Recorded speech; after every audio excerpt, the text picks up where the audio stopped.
एक गांव में दो दोस्त रहा करते थे। एक दोस्त का नाम खेसारी और दूसरे का नाम पवन था।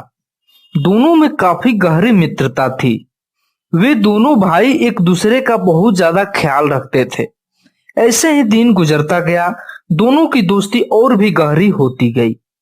एक दिन की बात है, खेसारी पवन से पूछता है, अरे पवन भाई, मेरे दिमाग में बहुत दिनों से एक बात चल रही है, कहो तो बताऊं। फिर उसका दोस्त पवन बोलता है, अरे खेसारी भाई, कौन ऐसी बात है जो तुमने आज तक मुझसे नहीं बताई? मेरे पास तो ऐसी कोई बात नहीं होगी जो मैंने तुमसे नहीं बताई होगी।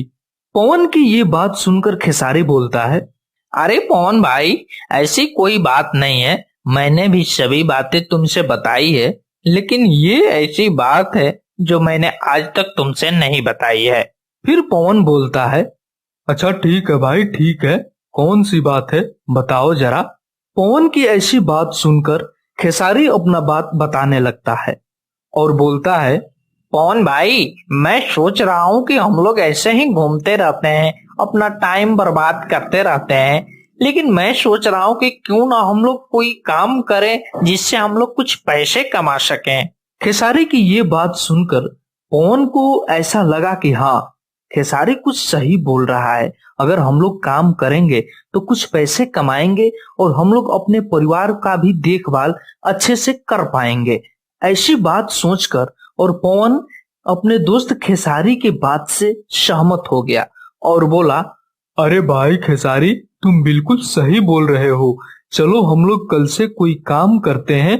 दोनों भाई एक दूसरे के बात से सहमत हो गए और अगले ही दिन से वे दोनों मजदूरी करने जाने लगे। ऐसे ही समय गुजरता गया। दोनों भाई मजदूरी करके और अपना खर्चा चलाते रहे, अपने घर का भी खर्चा चलाते रहे। एक दिन की बात है, खेसारी अपने दोस्त पवन से बोलता है, अरे पवन भाई, मैं सोच रहा हूँ कि तुम एक गाना गाओ। खेसारी की ये बात सुनकर पवन चौंक जाता है और बोलता है, अरे खेसारी भाई, तुम्हारा दिमाग तो सही है। अरे हम लोग बस ऐसे ही गाना गाते हैं तो इसका मतलब ये थोड़े ना हुआ कि हम बहुत बड़ा गायक बन जाएंगे। पवन की ये बात सुनकर खेसारी फिर से बोलता है, पवन भाई, मेरी बात मानो और एक बार गाना गाओ। तुम्हारे गाने को लोग जरूर पसंद करेंगे। खेसारी की जिद भरी बात को सुनकर पवन गाना गाने के लिए तैयार हो गया।